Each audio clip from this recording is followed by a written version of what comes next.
I'm sorry, Dave. Come on, not my beer! That's an expert beer tasting technique. They were making beer. Were you guys drinking beer? We were drinking beer, absolutely. Yeah, we you know, the first day we had fake beer on set as, you know, I felt like we shouldn't assume that people want to drink all day at work.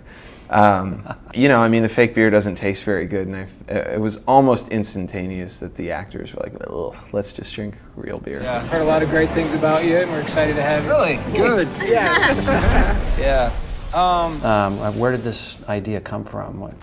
It came from, I definitely wanted to do something with beer. As a home brewer and beer geek, it was exciting for me to try and like dive into that world and capture the sort of brewery environment. And you know, the characters are all kind of modeled after personal things that my wife and I sort of went through before we got married, and then also just through conversations with the actors, trying to pull in some of their stories. And Olivia Wilde's character in the movie, Kate, is based on character-wise, not plot-wise, but her job and her sort of position in the brewery is based on my friend Kate, who works at Half Acre Brewery in Chicago. And it was sort of interesting to me to tell a story of a woman who works in a guy's world, you know. Wow, that's beautiful. That's great. What'd you do wrong? Stop working so hard. I don't want you guys to strain yourself. Oh, okay. Thank you, Kate. So how did you end up getting? You have a great cast. Yeah.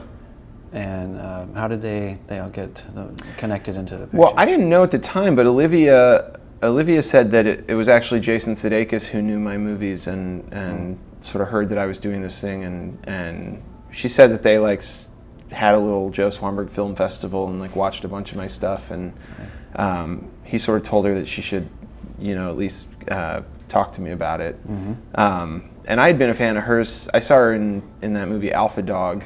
Right. And thought she was really great in that. So she had been on my radar for a long time as somebody that I wanted to work with. And then I saw Anna Kendrick in 50/50 and just thought she was so good in it. And then Ron Livingston I met just through the casting process, and Jake Johnson was recommended by a friend as somebody who might be a good match. And Jake grew up in Chicago and sort of knew the culture a little bit. And so Jake's the first guy that was like officially attached and on board. And so he and I actually had a couple months before the shoot to work on the story. So writing wise, he was like the main collaborator, and then and everybody else. Olivia, when she came onto the movie, was in China finishing up Spike Jonze's new movie. So she wasn't able to get to Chicago until a few days before we started shooting, and we kind of had to make up for that time. You know, it's always tricky because, you know, if you have a script, then actors have time to prepare and know about the characters through the script. But without that, like Jake and Anna's characters are supposed to have been in this relationship for 6 years, and they get to meet each other for about 45 minutes before we start shooting. You know, I mean, it's a peculiar challenge to try and make up for that lost time and create an environment where these people can sort of have this believable chemistry. If we want to get married, Which we do. I would love to reopen the floor for that conversation. I don't think that this is working, and I think 8 months is enough time to know whether something's going to work. Tell us about developing those two, and did you identify with one of them more than the other, or equally? Or? Sure. It was a big question for us. I mean, we sort of we went into the movie hoping that would be the debate. You know, it's complicated because these characters end up in a situation where Jake is in a relationship and Olivia is not, and those become tough questions in terms of her obligations to him as a friend / somebody with sexual chemistry and an attraction to each other. And you know, I side on both sides of the fence. You know, I think that she's certainly an incredibly selfish, narcissistic character and somebody that I relate to in terms of that stuff, but also you know, when she is sort of free of a relationship and able to act on these things, I don't know where I side on what her responsibility is towards his relationship, you know? And by the time we get to the end of the movie and they've sort of, and these things have come to a head, I actually really am convinced by a lot of what she says in terms of his involvement and his role in instigating and creating a kind of dangerous, flirty sort of situation. I have an idea. Let's go swimming. Why not? Let's go. I'm gonna go in. Last chance.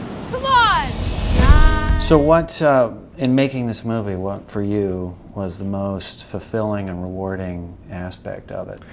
I was very nervous going into it that bigger budget and more infrastructure was going to be prohibitive to the way that I'd been working. You know, I had a real concern that I wouldn't have the kind of flexibility that I liked on a shoot, and that I wouldn't have the space and the freedom with the actors to sort of create that stuff, that there would be these rigid sort of walls set up in ways that we had to do things. Okay.